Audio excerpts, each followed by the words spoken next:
వార్త 18వ అధ్యాయం 43వ వచనం. వెంటనే వాడు చూపు పొంది దేవుని మహిమపరచుచు ఆయనను వెంబడించెను. ప్రజలందరూ అది చూచి దేవుని స్తోత్రం చేసిరి. హల్లెలూయా. ఇది చాలా అద్భుతమైనటువంటి విషయం, గమనించాలి. ఇక్కడ మనం ఈ యొక్క సందర్భాన్ని గమనించినట్లయితే, యెరికో మార్గమున దేవుడు వెళ్తూ ఉన్నాడు. యెరికో మార్గమున గ్రుడ్డివాడు ఒకడు మరి స్వస్థత పొందాడు. ఆ గ్రుడ్డివాడు స్వస్థత పొందగా మరి అతన్ని చూసినటువంటి ప్రజలందరూ కూడా దేవుని స్తుతించారంట. వినాలమ్మలా జాగ్రత్తగా. స్వస్థత పొందినవాడు స్తుతించాడు, ప్రజలందరూ కూడా స్తుతించారు. ఇదే విషయాన్ని మీరు గమనించాలని ప్రభు పేరట నేను మనవి చేస్తూ ఉన్నాను. ఎవరికో ఏదో జరిగితే మాకు ఎందుకండి అనేటువంటి వైఖరితో చాలామంది ఉంటారు. ఇంకా బాధపడతారు. అందరికి అద్భుతాలు జరుగుతున్నాయి, అందరి ప్రార్థన దేవుడు ఆలకిస్తున్నాడు, అందరి జీవితంలో దేవుడు చేస్తున్నాడు. ఆపర్చునిటీ దేవుడు నీకు ఇచ్చాడు. ఎలాగా? అద్భుతమైన అవకాశం దేవుడు నీకు ఇచ్చాడు. ఎట్లాగా అంటే, నీవు దేవుని స్తుతించడానికి. హల్లెలూయా. అమ్మ వింటున్నారా? నీవు దేవుని స్తుతించడానికి అటువంటి అవకాశం దేవునికి ఇచ్చాడు. ఎలాగా? వారి జీవితంలో అద్భుతం జరిగింది. ఇక్కడ వాడి కళ్ళొత్తి వీళ్ళకి ఏంటంటే ప్రజలు అందరూ. మళ్ళీ చెప్తాను, వినండి జాగ్రత్తగా. వెంటనే వాడు చూపు పొంది దేవుని మహిమపరచుచు ఆయనను వెంబడించెను. అది చూసిన ప్రజలందరూ కూడా దేవుని స్తోత్రం చేస్తూ ఉన్నారు. హల్లెలూయా. అరే, గుడ్డివాడిగా ఉన్నాడు కదా వీటి పరిస్థితి ఎలాగుందేంటి? నడవలేనటువంటి వాడిగా ఉండేటువంటి వాడు ఇప్పుడేంటి చూపు వచ్చేసింది, దేవుని స్తుతించకుండా వెళ్తున్నాడే అని అది చూసి, ఆ సంఘటన చూసి, ఆ గ్రుడ్డి వ్యక్తి జీవితంలో జరిగిన అద్భుతాన్ని చూసి, ఆ గ్రుడ్డి వ్యక్తి జీవితంలో జరిగినటువంటి సంఘటనను చూసి ప్రజలందరూ కూడా దేవుని మహిమపరుస్తూ ఉన్నారు. హల్లెలూయా. దేవునికి స్తోత్రం కలుగును గాక.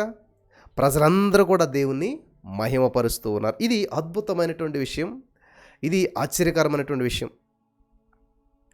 నా ప్రియమైనటువంటి సహోదరి స్నేహితులు చాలా జాగ్రత్తగా వినాలి. వింటున్నారా? ఆయనకి చూపు వచ్చింది, ఆయన స్తుతించుకున్నాడు, ఓకే. మరి వీళ్ళ కిందకి ఆశ్చర్యం వేసింది అంటే, అరే అసలు గుడ్డివాడు కదా, చూపు ఎలాగొచ్చింది అంటే, ఆయన చూస్తే ఆయన ఏం చేస్తున్నాడు? నాకు చూపు ఎలాగొచ్చింది తెలుసా? ఇదిగో ఈయన అని చెప్పి ఆయన స్తుతిస్తూ ఉన్నాడు. హల్లెలూయా.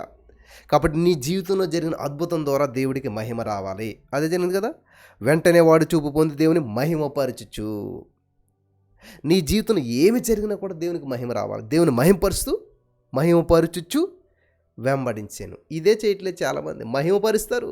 బ్రదర్ నాకు అద్భుతం జరిగింది, బ్రదర్ నాకు దేవుని కార్యం చేశాడు అని చెప్పి చాలామంది స్తుతింతారు, సాక్ష్యం కూడా చెప్తారు. అంతే, అయిపోయింది అక్కడితోటి. మహిమపరిచి ఏం చేస్తున్నాడండి ఇక్కడైనా? ఆయన వెంబడిస్తూ ఉన్నాడు, వెంట వెళ్తూ ఉన్నాడు. అద్భుతం జరిగిన తర్వాత పాత జీవితానికి వెళ్ళిపోలేదు, మళ్ళీ దేవుని వెంబడిస్తూ ఉన్నాడు, దేవుని మహిమపరుస్తూ ఉన్నాడు. హల్లెలూయా. మహిమ పరిచి ఆగిపోలేదు, మహిమ పరుస్తూ ముందుకెళ్తూ ఉన్నాడు. In the name of Jesus. Hallelujah. పరిశుద్ధాత్మ దేవుడు మరి ఈ రోజున ఈ వాక్యం వినిసిన వారందరి జీవితాల్లో ఇటువంటి కార్యాలు చేసి, ఇటువంటి విధంగా దేవుని స్తుతించేటువంటి వారుగా, దేవుని వెంబడించేటువంటి వారుగా ఉండటానికి సహాయం చేయనుగాక. హల్లెలూయా.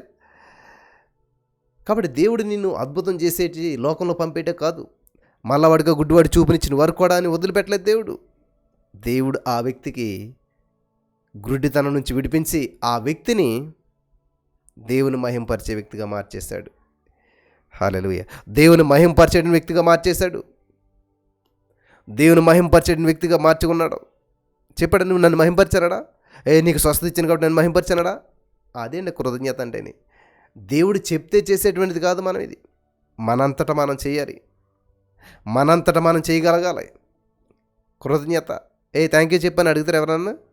అడిగి చెప్పించుకుంటే అది కృతజ్ఞత ఎలాగవుతుంది? కాబట్టి గ్రుడ్డివాడికి చూపు వచ్చిన వెంటనే హల్లెలూయా చూపు పొంది దేవుణ్ణి మహిమపరచుచు ఆయన వెంబడించాడంట. కాబట్టి ఈరోజు నీ జీవితంలో నీవు దేవుని మహిమపరుస్తూ దేవుని వెంబడిస్తూ ఉన్నప్పుడు ఏం చేస్తారు? ప్రజలందరూ అది చూచి దేవునికి స్తోత్రం చేస్తారు. హల్లెలూయా. అది చూచిన ప్రజలు దేవుని మహిమపరుస్తారు. In the name of Jesus. Hallelujah. అది చూసిన ప్రజలు నిన్ను బట్టి, నీకు జరిగిన అద్భుతాన్ని బట్టి నువ్వు స్తుతించే విధానాన్ని బట్టి అనేక మంది చక్కగా ప్రభువుని స్తుతించగలుగుతారు, ప్రభువుని మహింపరచగలుగుతారు. దేవుడు ఎంత సంతోషిస్తాడండి. దేవుడు నీకు ఇచ్చిన స్వస్థతను బట్టి, నువ్వు చేసిన స్తుతిని బట్టి, నీ ద్వారా దేవునికి వచ్చిన మహిమను బట్టి, నువ్వు దేవుని మహింపరుస్తున్న విధానాన్ని బట్టి అనేక మంది దేవుని వైపు నడిపించబడుతున్నప్పుడు చూసి దేవుడి నామం ఎంత మహింపరచబడుతుంది కదా. కాబట్టి దేవుని స్తుతించాలి. చాలా మట్టుకు ఈరోజు మనం పరిశుద్ధులు వీళ్ళంతా కూడా పరిశుద్ధుల స్థుతులు ఇవన్నీ కూడాను పరిశుద్ధపరచబడ్డారు, దేవుని చేత అభిషేకించబడ్డారు. వాళ్ళ యొక్క స్థుతి గురించి మనం ధ్యానం చేస్తూ వస్తూ ఉన్నాం. హల్లెలూయా, దేవునికి స్తోత్రం కలుగును గాక.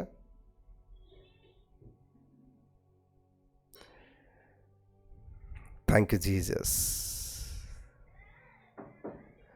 లూకాసు వార్త 2వ అధ్యాయం, లూకాసు వార్త 2వ అధ్యాయం 38వ వచనాన్ని మనం చూద్దాం.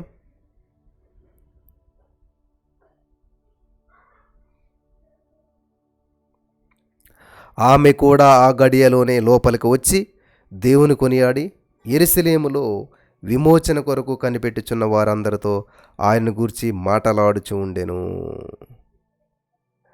గమనించాలి ప్రియులారా, రక్షణ కొరకు కనిపెట్టుకున్నటువంటి అన్న అనేటువంటి ఒక ప్రవక్త ఉన్నది. మరి యేసుక్రీస్తు ప్రభువుని చూసి ఆలయానికి వచ్చిందామె, ఆలయంలోనే ఉంటుందామె. ఎప్పుడైతే యేసుక్రీస్తు ప్రభువుని చూసిందో ఆలయంలో దేవుని కొనియాడింది, దేవుని స్తుతించింది. వృద్ధాప్యంలో ఉంది, చిన్న పిల్లోడిని, రోజులు 8 రోజులు ఎప్పుడు తీసుకొస్తారు యేసు ప్రభువుని. ఆయన చూసినటువంటి ఆమె అన్న అనేటువంటి ప్రవక్తి దేవుని స్తుతించింది, దేవుని కొనియాడిందంట. హల్లెలూయా, దేవునికి స్తోత్రం కలుగును గాక. ఈ లూకాసు వార్త అంతా కూడా ఎక్కువ స్తుతి గురించి మనకు చాలా విషయాలు కనిపిస్తూ ఉన్నాయి. లూకాసు వార్త 19వ అధ్యాయం 38వ వచనం కూడా మనం చదివినట్లయితే, లూకాసు వార్త 19వ అధ్యాయం 38వ వచనం మనం చదివినట్లయితే, ప్రభు పేరట వచ్చి రాజు స్తుతించబడునుగాక, పరలోకమందు సమాధానమును సర్వోన్నతమైన స్థలములలో మహిమయు ఉండునుగాక అని తాము చూసినటువంటి అద్భుతములన్నింటిని గూర్చి మహాశబ్దంతో దేవునికి స్తోత్రం చేయసాగిరి. హల్లెలూయా, హల్లెలూయా. మహాశబ్దంతో దేవునికి స్తోత్రం చేయసాగారంట. ఏంటి సందర్భం అని మనం చూసినట్లయితే ప్రియులారా, శిష్యుల సమూహము ప్రభు పేరట వచ్చి రోజు స్తుతించబడును గాక, పరలోకమందు సమాధానమును సర్వోన్నత స్థలంలో దేవునికి మహిమ ఉండును గాక అని తాము చూచినటువంటి అద్భుతాలన్నిటినీ గురించి మహాశబ్దంతో దేవునికి స్తోత్రం చేస్తూ ఉన్నారు శిష్యులు, పరిశుద్ధులు, మహాశబ్దంతో. కాబట్టి మన యొక్క డిసైడ్మెంట్ అనేటువంటిది మన ప్రతిఫలానికి చేరువ చేస్తుంది. ప్రారంభం బాగానే ఉంటుంది, అందరికీ మంచిగానే ప్రారంభిస్తారు. అందుకని దేవుడు కార్యారంభం కానీ కార్యానంతం మేలు. నువ్వు ఎలా ప్రారంభించావు అన్నది కాదు, ఎలా ముగించావు అన్నది. కాబట్టి ఈ రోజున నా ప్రియమైనటువంటి సహోదరి స్నేహితులారా, మీలో చాలామంది 7 గంటల ప్రార్థనలో పాలు పంచుకోవాలి, 7 గంటల స్తుతిలో పాలు పంచుకోవాలని ఆసక్తితో ప్రారంభించి ఉంటారు. కానీ ఆసక్తి ఏమైతే సన్నగిల్లిపోతుంది అంటాడు. ఇంత ఆసక్తి కాస్త ఐస్ క్రీమ్ కొంచెం ఫస్ట్ తినప్పుడు పెద్దగా ఉంటుంది, తిని కొద్ది సన్నగా అయిపోతుంది. ఇట్లా ఉన్నది కాస్త ఇలాగ సన్నగా అయిపోతుంది. మనం కూడా ఆసక్తి విషయంలో ఏమైపోతాం ఏంటండి, సన్నగిల్లిపోతూ ఉన్నాం. స్టార్టింగ్లో చాలా ఆసక్తి ఉంటుంది, చాలా ఇంట్రెస్ట్ ఉంటుంది, కానీ రాను రాను రాను ఉండగా సన్నగిల్లిపోతుంది అన్నమాట. అందుకని దేవుడు చెప్పింది ఆసక్తి విషయంలో మాంద్యులు కావద్దని. కాబట్టి ఈ రోజున ఈ మాటలు వింటున్న ప్రియమైనటువంటి సహోదరి స్నేహితులారా, దేవుని ప్రణాళిక మన పట్ల చాలా ఉన్నతంగా, బహు ఉన్నతంగా ఉన్నది. శ్రద్ధగా వినాలి మీరంతా కూడా. ఇక్కడ మనం గమనించినట్లయితే లూకాసు వార్త 19:38 ప్రభు పేరట వచ్చి స్తుతించబడును గాక. ఎవరండి అంటండ ఈ మాటలు ఎవరు అంటున్నారు అని మనం చూసినట్లయితే శిష్యుల సమూహం. అలాగే లూకాసు వార్త 24:53 మనం చూసినట్లయితే, లూకాసు వార్త 24:53 చూసినట్లయితే, ఎడతెగక దేవాలయములో ఉండి దేవుని స్తోత్రము చేయుచుండిరి. గమనించాలి, 33.5 సంవత్సరాలు ఎంతండి? 33.5 సంవత్సరాలు వారితో కూడినటువంటి ప్రభు యొక్క ఆరోహణ సమయాన్న అపోస్తులు ఎడతెగక దేవాలయంలో ఉండి దేవునికి స్తోత్రం చేస్తూ ఉన్నారంట. 33.5 సంవత్సరాలు యేసుప్రభు భూలోక రాజ్యంలో జీవించాడు.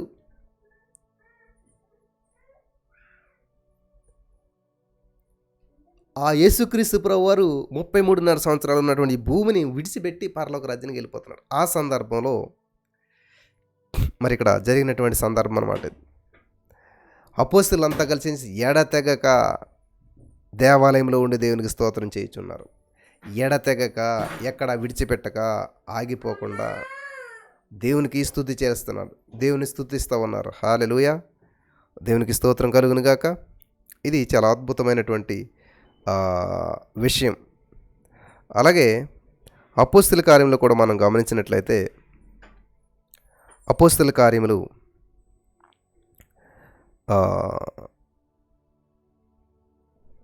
2వ అధ్యాయం 47వ వచనం. అపోస్తుల కార్యములు 2వ అధ్యాయం 47వ వచనం నేను చదువుతున్నాను, జాగ్రత్తగా వినండి. ఆనందముతోనూ నిష్కపటమైన హృదయముతోనూ ఆహారం పుచ్చుకొని చుండిరి, మరియు ప్రభువు రక్షణ పొందుచున్న వారిని అనుదినము వారితో చేర్చుచుండెను. దేవునికి స్తోత్రం కలుగును గాక. హల్లెలూయా. ఇక్కడ మనం గమనించినట్లయితే ప్రారంభ సంఘము దేవుని స్తుతించడంలో ఆనందిస్తూ ఉన్నది. ప్రారంభ సంఘం దేవుని స్తుతించడంలో ఆనందిస్తూ ఉన్నది అంటాడు. దేవుని స్తుతించే విషయంలో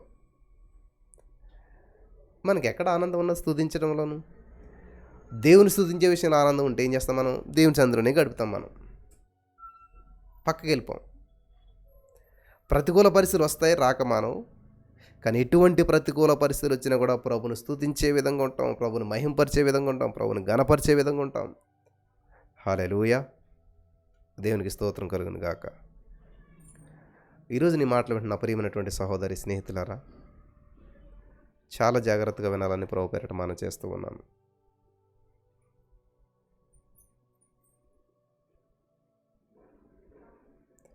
God is good all the time. దేవుడు అన్ని వేళలా మంచివాడై ఉన్నాడు. ఆయన మంచి చేసేవాడు, మంచి మాత్రమే చేసే దేవుడు.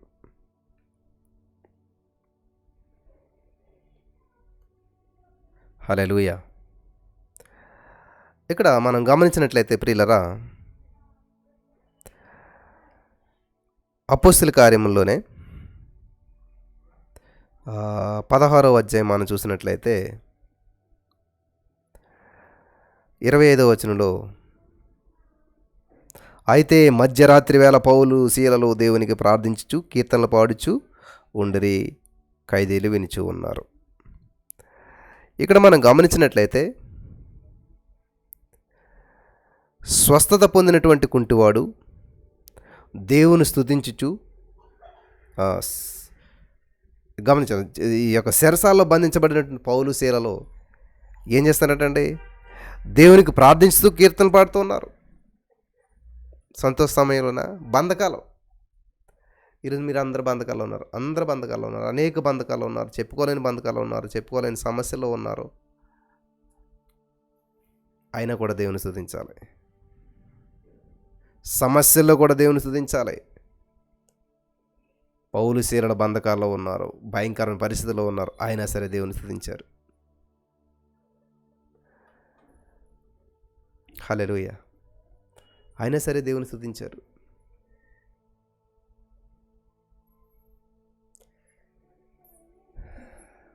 ఈరోజున మీరు జీవితం అంతా గందరగోళం ఉంది, ఏం చేయాలి బ్రదర్ అంటారా? స్తుతించండి, అద్భుతమైన ఫలితాలు మీరు చూస్తారు.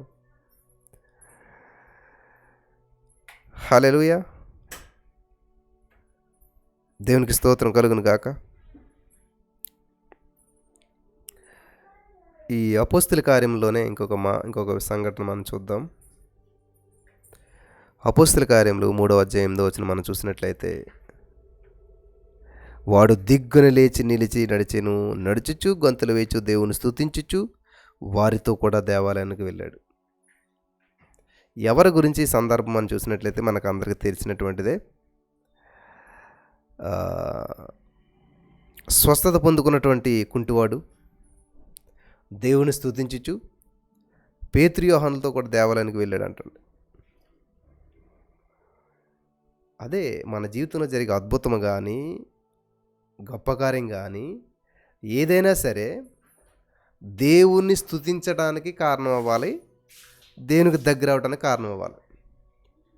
అంతేగాని ఈరోజు చాలామంది అద్భుతం పొందుకున్న తర్వాత దేవునికి దూరం అయిపోతారు, అద్భుతం పొందుకున్న తర్వాత దేవుని విడిచిపెట్టేస్తుంటుంటారు, అద్భుతం పొందుకున్న తర్వాత మర్చిపోతారు దేవుణ్ణి. కానీ ఇక్కడ ఏ సందర్భం చూసినా బైబిల్ గ్రంథంలో వాళ్ళు ఏంటంటే అద్భుతం పొందుకున్న తర్వాత స్తుతించుచు ఎక్కడికి వెళ్ళాడండి? పేతురు వాళ్ళతో కలిసి దేవాలయానికి వెళ్ళిపోయాడు. అంటే అంతకాలం బయట ఉన్నవాడు స్వస్థత పొందుకున్నాక లోపలికి వెళ్ళాడు, దేవునికి దగ్గరికి వెళ్ళాడు, దేవుని సన్నిధిలోకి వెళ్ళాడు. హల్లెలూయా. అర్థమవుతుంది అనుకుంటున్నాను అందరికీ. కాబట్టి ఈరోజు నేను నీ జీవితంలో ఉన్నటువంటి ప్రతి సమస్య, ప్రతి అద్భుతము ఏదైనా సరే దాని ద్వారా ఇంకా దేవునికి దగ్గర అయిపోవాలి. పౌలు శీలలు శ్రమల్లో కష్టాల్లో ఉండి ఏం చేస్తారు? ఇంకా దేవుని స్తుతించారు, ఇంకా దేవుని మహింపరిచారు, ఇంకా దేవుని గణపరిచారు. ఈ కుంటోడు కాళ్ళు వచ్చాయి, దిగ్గున లేచి నడుస్తున్నాడు.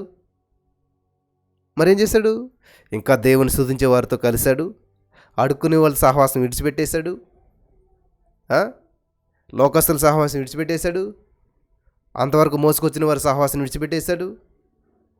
మోసుకొస్తున్నారు కానీ ఎందుకని? అడుక్కోటానికి మోసుకొస్తున్నారు. తీసుకొస్తున్నారు కానీ ఎందుకని? ఉపయోగం లేదు.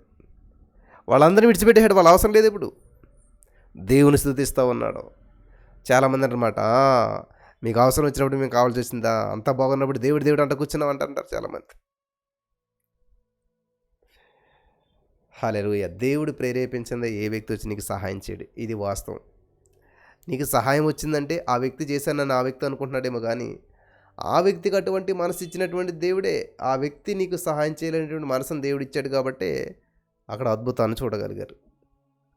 హల్లెలూయా. అక్కడ అద్భుతాన్ని చూడగలిగారు వాళ్ళు. కాబట్టి నేను చెప్పదలుచుకున్నది ఏంటంటే, పౌలు శీలలను కొడటాలతో కొట్టి బంధించి చేసినా స్తుతించేశారు దేవుణ్ణి. ఈయనకు అద్భుతం జరిగినా స్తుతించేశాడు.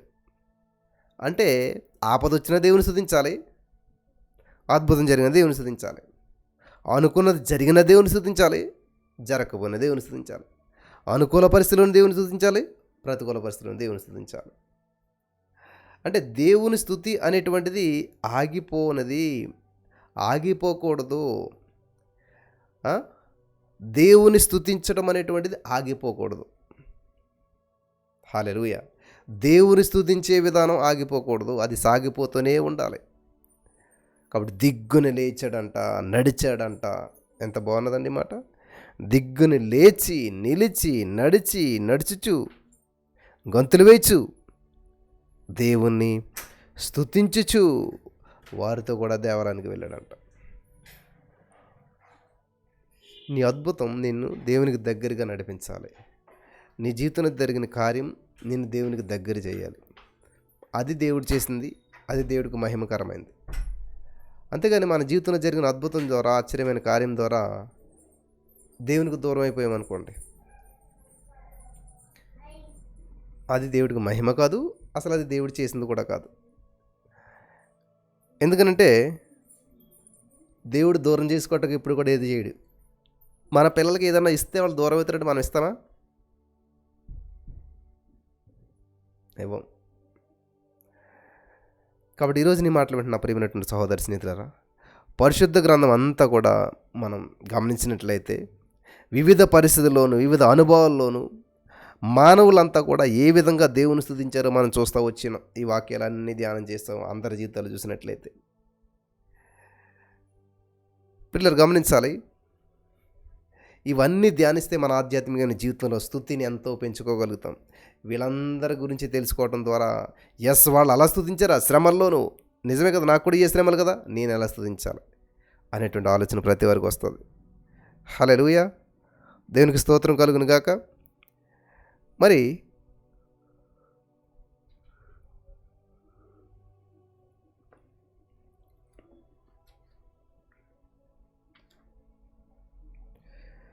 ఆ,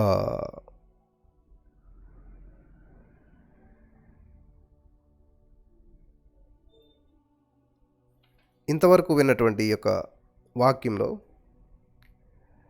ఇంత సమయం దేవుని సన్నిధిలో గడిపినట్టు మనం 3 ప్రశ్నలు వేసుకుందాం. వింటున్నారా? 3 ప్రశ్నలు వేసుకుందాం. ఏంటంటే, స్తుతించినటువంటి వ్యక్తులు ఎవరు? మనమంతా ధ్యానం చేస్తాం కదా ఇంతవరకును. పిల్లల, పెద్దల, యాజకుల, సామాన్య ప్రజల, పేదవారేనా లేక రాజులు, నాయకులు కూడా ఉన్నారా? ఫస్ట్ ప్రశ్న ఏంటంటే, స్తుతించిన వ్యక్తులు ఎవరు? పిల్లల, పెద్దల, రాజుల, నాయకుల, అందరూ అన్ని రకాల వాళ్ళు ఉన్నారా? నెంబర్ 2, ఏ సందర్భాన్ని స్తుతించారు వాళ్ళు? ఆరోగ్యం బాగున్నప్పుడు మాత్రమేనా? ఆరోగ్యం నయమైనప్పుడు మాత్రమేనా? అనారోగ్య సమయాల్లో కూడా వాళ్ళు స్తుతించారా? ప్రార్థన చేసిన దానికి ప్రతిఫలం వచ్చినప్పుడు మాత్రమే స్తుతించారా? రానప్పుడు కూడా స్తుతించారా? శ్రమల్లో కూడా స్తుతించారా? లేకపోతే సంతోషంలో స్తుతించారా? శిష్యులు యేసుక్రీస్తుతో ఆనందించినప్పుడు మాత్రమే స్తుతించారా? లేకపోతే యేసుక్రీస్తు ప్రభువును ఎడబాసినప్పుడు కూడా స్తుతించారా? ఇవి 2 ప్రశ్నలు. 3వ ప్రశ్న ఏంటంటే, స్తుతించి ఏం ఫలితం పొందారు వాళ్ళు? స్తుతించి ఏం ఫలితాలు పొందుకున్నారు చెప్పండి. పౌలు శీల స్తుతించారు, బంధకాలు తెంచివేయబడ్డాయి, జైలు అధికారి రక్షించబడ్డాడు. హల్లెలూయా. గుడ్డి వ్యక్తి ఏం చేశాడు? స్తుతించి దేవునికి దగ్గర అయ్యాడు. అన్నీ చూడండి ప్రియులారా, వాళ్ళు స్తుతించి ఏం ఫలితాలు పొందుకున్నారో చాలా స్పష్టంగా మనం చూడగలుగుతాం. హల్లెలూయా. కాబట్టి వీళ్ళంతా కూడా స్తుతించారు. కార్యం జరిగినా జరగకపోయినా కూడా. జరిగితే కృతజ్ఞత స్తుతి, జరగకపోతే నిరీక్షణ స్తుతి. హల్లెలూయా.